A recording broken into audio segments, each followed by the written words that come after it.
How's it going, guys? Luis here. Hope you guys are having a great day. A few weeks ago I went to New York to go try out the Nintendo Switch early, and I did a hands-on / first impressions video, so if you haven't seen it, check it out in the link in the description below, or just go check it out on the channel. But I asked you guys on Twitter and Discord for your guys' personal gripes or criticisms of the Switch, so I can sort of address them. I want to give you guys my sort of 2 cents or my opinion on all of the problems that a lot of people are having with the Nintendo Switch before even trying out the system.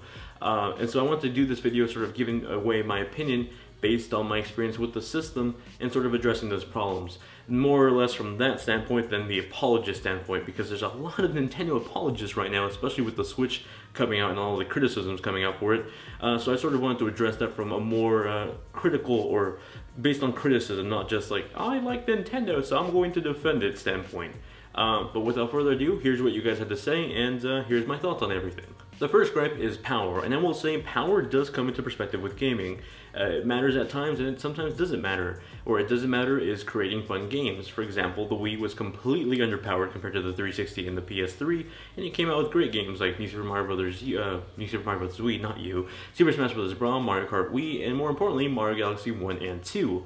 Where it does matter is in leveling the playing field for third-party developers, and that's why we don't really see a lot of third-party ports coming over to Nintendo, not just because it's a risk for them to put it over to the system, because not many people buy third-party games on there, but because it's just harder to develop for, because it costs more money and resources to make a underpowered version of a game to put it on the Switch. And that's where the whole first-party and third-party paradox comes in. Let's take EA for example. They had Mass Effect 3 and ported it over to the Wii U, and it didn't do too well, but that could also be for many other reasons. For example, the game came out months before on the PS3 and 360.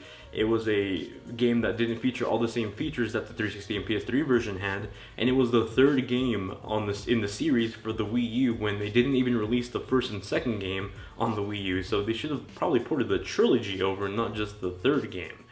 So there's a lot of problems there. And now taking into account the Switch, they might be looking, hey, Mass Effect 3 didn't sell too well on the Wii U, why the hell are we bringing Andromeda here? There's no real reason to. This is where it completely changes. Andromeda is actually launching within the month of the Switch's launch, so that makes way more sense to release the game on the Switch. But it also comes to account for the whole risk. Should EA spend money risking them porting over to the Switch if no one buys it? They haven't had any success with Nintendo platforms before, so why should they? And sort of the same aspect on the Nintendo side, like, we're trying to get third parties to come over, but we're making it more difficult by not leveling the playing field in terms of the tech specs. Or it might be easier for EA to port something from PS4 to Xbox One because the tech specs are so similar.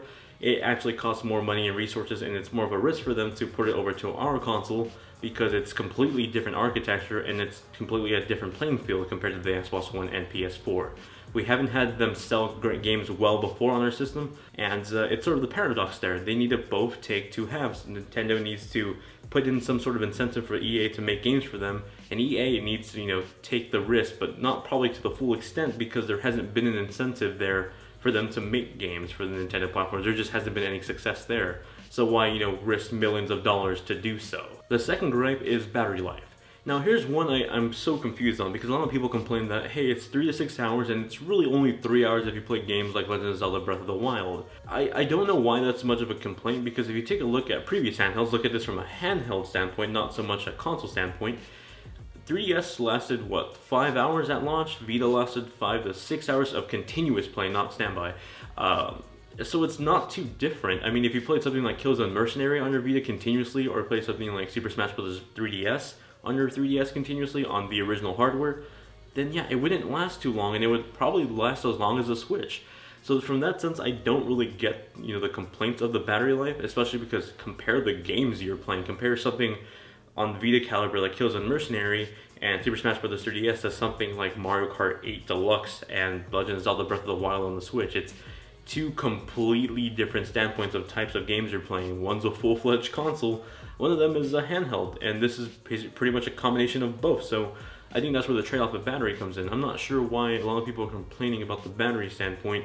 Maybe they're looking at this from a console standpoint, maybe like they want to play their console game for a longer period of time. I could sort of understand that, because a lot of people, at least for me, I would play my 3DS and Vita in small increments, not so much like 5 to 8 hour gaps as much as I would on a console. You got to keep in mind that this is also a hybrid. You can play this on the go, but you can also play it as a home console and play, you know, infinitely. The third gripe is third-party support, and I sort of mentioned this with the power gripe. Yeah, third-party support, it's sort of a 50-50 thing. Third-party support needs to take the risk, but there also needs to be an incentive there for them to make the risk. Right now, there's no incentive, so why even make the risk? A lot of people are complaining like, where's Mass Effect Andromeda? Where's Red Dead Redemption? I mean, where's the incentive to do this? You guys haven't had any success with these platforms before. You guys don't have any money incentives, and Nintendo doesn't seem like they're wanting to work in the same playing field because they're purposely underpowering their system to, you know, put creativity and fun over power. And yeah, to some extent, that's completely fine, but if you want third parties, you know, you gotta even the playing field at least somewhat, either with money or just make the tech specs at least somewhat equivalent to the systems already out. Now, the fourth gripe is accounts or / online. A lot of people had the complaint that when you bought a Wii U and a 3DS, all the digital software was tied to the system and not an account. So if your system broke and you bought another system, you would need to call up Nintendo and tell them, hey, I need a license transfer because my system broke and I just bought another one.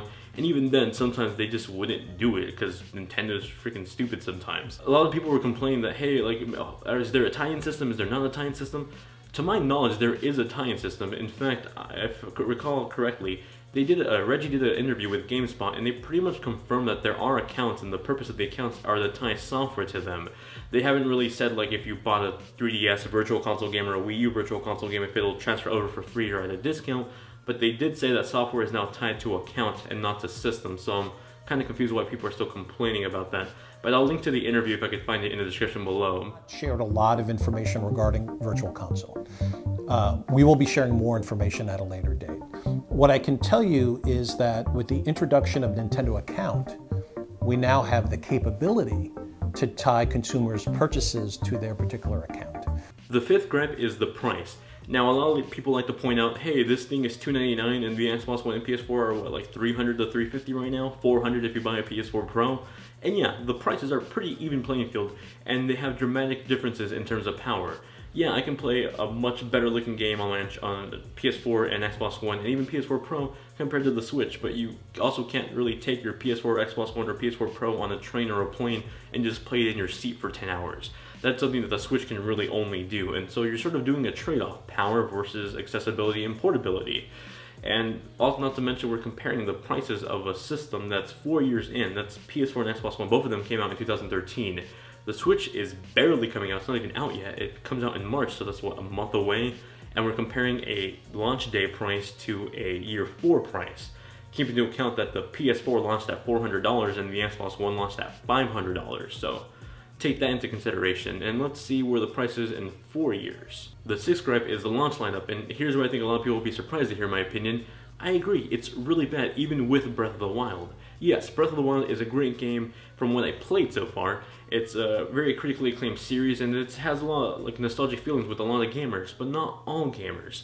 Keep in mind, there are people who are buying the Switch just based on it being really cool hardware that don't give a crap about Zelda. Now, don't get me wrong, I like Zelda, but I'm not a die-hard Zelda fan. I like the series, I'll play the series, and most of the time I think they're great, but I'm not like, woohoo, day one Zelda. I'm not the person that reacted crying to the Zelda trailer, to put it in that sense. But I think it's a great game. I think there needs to be a more diverse variety of games available at launch for more people that want to jump in.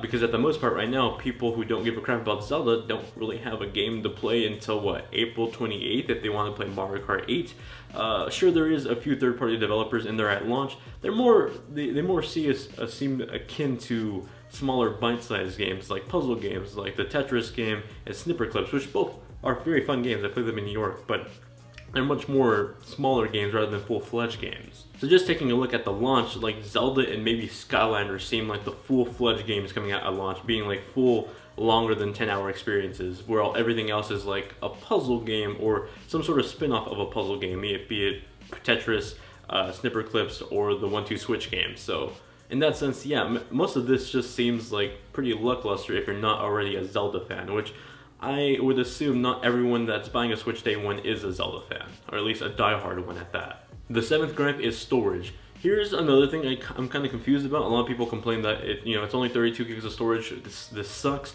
Zelda's gonna take up half the system. Yeah, that kind of does suck, but also, like, where do you want to stick the hard drive in this thing? Do you want to stick a 2.5-inch hard drive into the back of the... where do you think this is gonna go? I think what the highest configuration on an iPad is like 128 gigabytes, so it's not even that big either. I assume most people would complain about the storage if it was anything below 500, the standard for the other consoles. So from that standpoint, I'm very confused, especially because the games on the Switch are what Zelda tops out at 14 gigabytes, while something like Uncharted 4 tops out at like 50 to 60 gigabytes on the PS4. There's a huge difference there. And not to mention that buying an upgrade or an expansion on your Switch is pretty cheap. I mean, I got one right here. This was 128 gigabytes. This cost me like 35 bucks on Amazon. So as far as the storage issue, I don't really see the complaints for it. It's pretty cheap to get, and most people are probably going to buy physical. But if you're buying digital now with the account tie-in, which is pretty cool, it's not that expensive to upgrade your storage. And albeit like there was much worse examples of that with the Vita.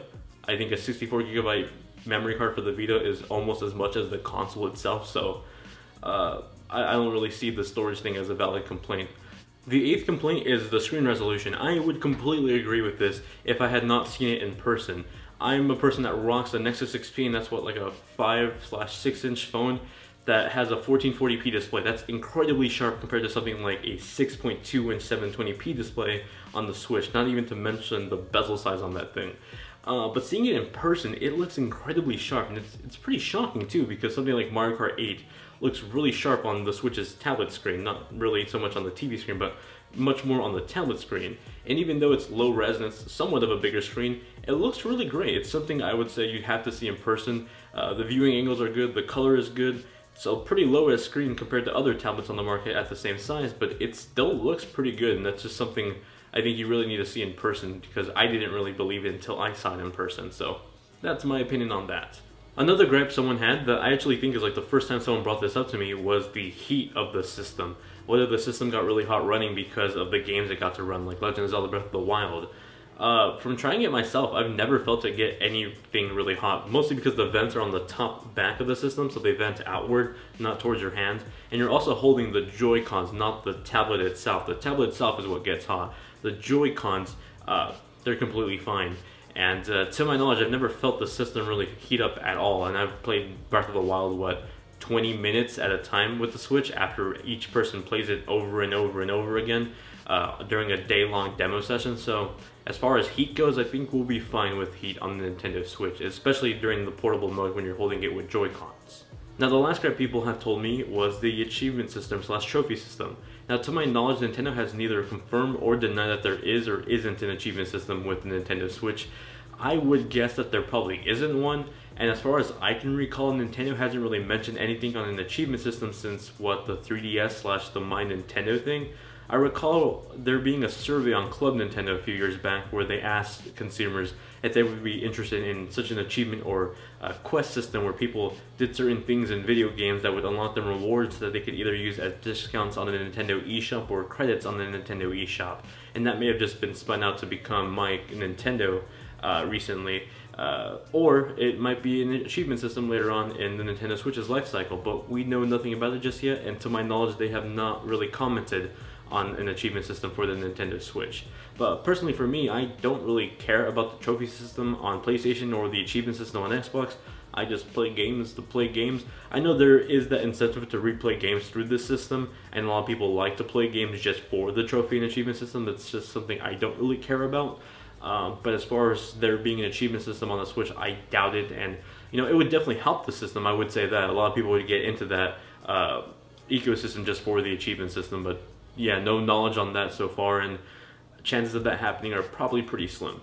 And those were all the main gripes everyone sent in on Twitter and Discord, so thank you to everyone that sent in a comment, question, or concern. Hopefully this video was insightful for anyone that pre-ordered or wants to pre-order or is debating on pre-ordering the system. Hopefully this helped answer some of your questions regarding the system from someone that's actually used it before. If you do have any other questions though, feel free to ask them in the comment section below, and I'll do my best to answer them in a lengthy comment. But until then, thank you all very much for watching. If you enjoyed the video, drop it a like, subscribe to be notified whenever I release new content, and check out these last two videos I just put up. One of them is sort of an analytical of what everything we know so far in terms of the Project Scorpio, the new Xbox One coming out later this year, and right before that I put up a review of Kingdom Hearts 2.8 for the PS4. Thank you all very much for watching, hope you guys have a great day, and I'll see you guys in the next one.